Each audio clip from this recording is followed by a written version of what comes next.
Assalamualaikum warahmatullahi wabarakatuh. Pertama-tama marilah kita ucapkan puji syukur kepada Allah Subhanahu wa taala atas karunia-Nya. Kita diberikan kesehatan, diberikan kelonggaran untuk bisa melangkahkan kaki kita ke musola kita tercinta ini, musola Al Barokah. Dan tak lupa juga kita ucapkan puji dan syukur kepada ucapan salam kepada Nabi Muhammad SAW yang selalu kita harapkan syafaatnya nanti di akhir zaman nanti. Untuk pagi ini kultum sedikit saya bacakan dari saya, yaitu tentang Islam agama kehidupan. Materinya adalah tentang, judulnya adalah Islam agama kehidupan. Kita ucapan syukur kepada Allah bahwa kita hidup, kita dilahirkan dalam keadaan Islam, orang tua kita Islam. Ada juga rasa syukur dari orang-orang mu'alaf, di mana orang-orang mu'alaf juga diberikan hidayah oleh Allah memeluk agama Islam. Kemudian kenapa Islam bisa dikatakan sebagai agama kehidupan? Karena dalam Islam itu segala sesuatunya sudah diatur, baik dari kita bangun tidur sampai kemudian tidur lagi, bahkan di kematian pun itu sudah diatur juga tata cara dalam Islam. Dalam bab ini Islam itu mampu menyelaraskan kehidupan duniawi dan kehidupan akhirat. Jadi kita bersyukur bahwa kita memeluk agama Islam karena kita sudah punya tuntunan, kita sudah punya tata cara bagaimana kita hidup di dunia dan bagaimana kita mempersiapkan kehidupan di akhirat nanti. Semuanya sudah ada dalam Islam. Dalam Islam, dunia itu merupakan tempat orang muslim untuk menanam benih, baik itu untuk kemakmuran di dunianya, kesejahteraan di dunianya, ataupun nanti kehidupan di akhiratnya.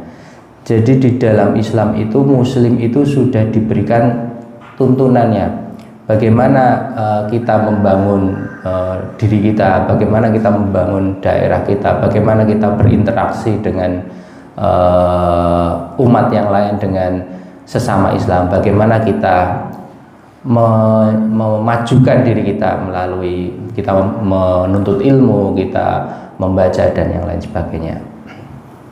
Proses menanam kebaikan di dalam Islam ini menuntut kita untuk bersikap pasrah kepada Allah Subhanahu wa taala. Jadi kita harus selalu optimis, kemudian dan kesungguhan dan kebulatan tekad dalam proses menanam kebaikan ini. Nah, beberapa proses-proses yang kita lakukan dalam menanam kebaikan di dunia ini untuk bekal kita di akhirat nanti adalah, yang pertama itu di bab ini nanti ada 3 poin, yaitu yang pertama adalah tentang membangun negeri, proses membangun negeri, kemudian yang kedua tentang interaksi sosial, dan yang ketiga nanti bagaimana kita menuntut ilmu. Jadi Islam itu agama ilmu, kita menuntut ilmu dalam Islam. Nah, untuk kali ini proses yang pertama yaitu adalah yang membangun negeri. Dalam proses membangun negeri ini di Al-Quran sudah dijelaskan firman Allah, yaitu di Quran surat Hud ayat 61, Dia telah menciptakan kamu dari bumi, tanah, dan menjadikan kamu pemakmurnya. Jadi Allah itu menciptakan manusia itu dari tanah. Tujuannya apa? Ya untuk memakmurkan tanah itu, memakmurkan bumi itu. Jadi kita di muka bumi ini, Allah memerintahkan kita di muka bumi ini untuk memakmurkan dan membangun negeri dengan peradaban dan pembangunan yang dapat menopang kehidupan. Gampangannya adalah kita usah jauh-jauh membangun di lingkungan sekitar kita ini. Jadi kita kalau misalnya bingung membangun negeri caranya seperti apa, dengan kondisi negeri kita saat ini banyak yang demo, kemudian banyak korupsi dan macam-macam. Kita sebagai umat muslim, terutama kita umat muslim di Glodong, apa yang harus kita lakukan? Apakah kita harus ke Jakarta ikut demo? Apakah kita harus menuntut DPR untuk turun? Nah, tidak perlu sebetulnya. Sebetulnya Nabi Muhammad SAW sudah mengajari kita, mumpung ini masih dalam suasana Maulid ya. Jadi dari Nabi Muhammad SAW itu kita pernah mengajari kita bagaimana membangun negeri Madinah dalam 10 tahun. Negeri yang dahulunya jahiliyah, yang tidak berkembang, itu menjadi negeri yang sukses, yang maju. Itu ada 4 tonggak sejarah Nabi Muhammad membangun Madinah menjadi negeri yang damai. Jadi ini masih berkaitan dengan tadi yang membangun negeri, yaitu yang pertama adalah membangun masjid. Nah, ini dari 4 tonggak sejarah itu yang pertama kali adalah membangun masjid. Nabi Muhammad SAW membangun masjid di Madinah itu. Nah, sekarang kalau kita analogikan, kita tujukan kepada diri kita sendiri, kepada kita umat muslim di Glodong ini, membangun masjid. Kita ada masjid, alhamdulillah, dan ada rencananya juga akan ada pembangunan. Jadi disitulah yang bisa kita lakukan dalam membangun negeri ini. Kita membantu dalam yang bisa membantu dalam bentuk fisik, yang bisa membantu dalam bentuk material, ataupun mungkin dana, ataupun dari kita ketika ada yang melakukan perbaikan atau membangun, nanti kita konsumsi, menyediakan konsumsi, itu sudah termasuk dalam membangun masjid kita nanti. Harapannya adalah dengan membangun masjid itu dari Glodong ini nanti bisa kita ke arah membangun negeri kita semua gitu. Itu yang kita pelajari dari salah satu tonggak sejarahnya Nabi Muhammad SAW membangun Madinah. Kemudian tonggak sejarah yang kedua adalah yang dilakukan Nabi Muhammad SAW, yaitu menyatukan 2 komunitas muslim di Madinah. Itu ada 2 komunitas muslim, yaitu kaum Ansor dan kaum Muhajirin. Kaum Ansor adalah penduduk asli, sedangkan Muhajirin merupakan pendatang. Nah, di kita di Glodong, kita pakai cakupan yang lebih kecil lagi. Banyak sekali umat muslim yang ada di sini, baik itu umat muslim yang asli dari Glodong ataupun umat muslim dari pendatang. Tidak perlu kita kotak-kotakan siapa si A, siapa si B. Kita semua umat muslim. Mari kita beribadah bersama-sama di masjid, mari kita beribadah bersama-sama di musola.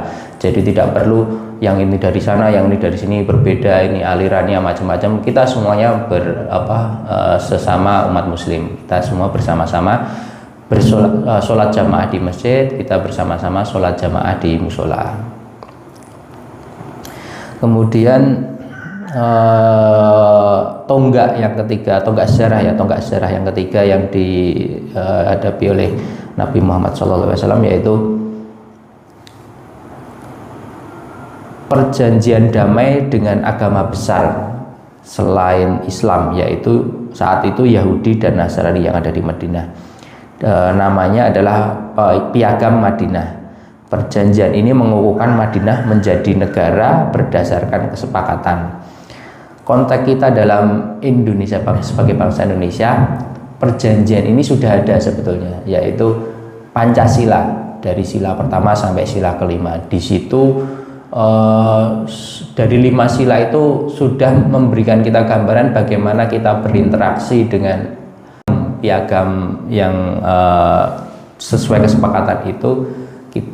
Sudah semuanya dilandaskan pada Pancasila, yaitu tentang ketuhanan yang Maha Esa. Kemudian nanti ada sila yang ketiga, ya, persatuan Indonesia. Itu semuanya kita, umat muslim, umat Nasrani, umat Buddha, Hindu, kurang tahu kalau di Glodong ini ada Buddha dan Hindunya atau tidak.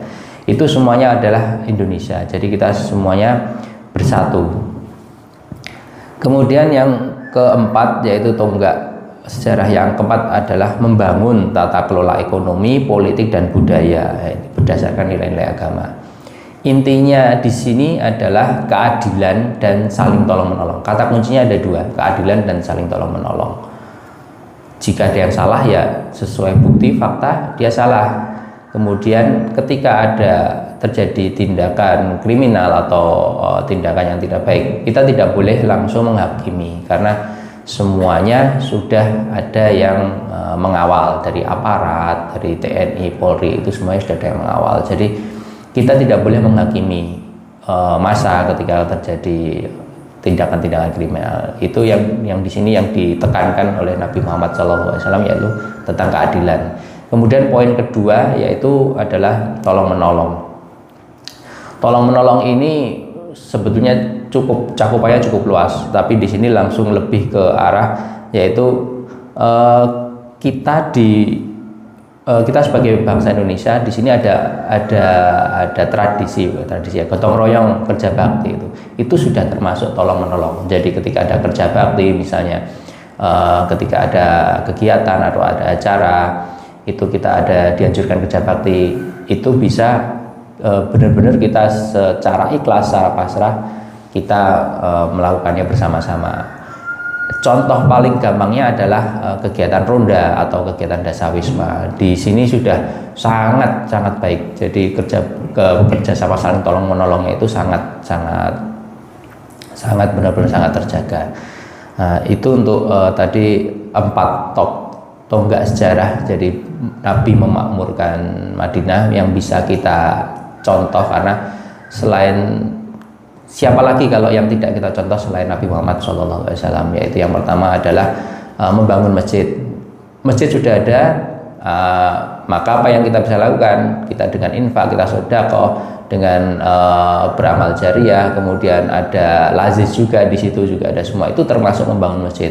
Apalagi masjid ketika ada rehabilitasi ya istilahnya, perbaikan, itu akan salah satu ladang pahala kita juga. Kemudian yang tonggak sejarah kedua yang bisa kita pelajari dari Nabi Muhammad SAW yaitu adalah menyatukan 2 komunitas muslim. Kita di Glodong ini ada pendatang, ada yang asli, itu tidak perlu kita beda-bedakan, semuanya sama. Kemudian yang ketiga yaitu tentang Pancasila, itu menjaga keutuhan kedamaian di desa ini antara agama yang satu dengan yang lain, saling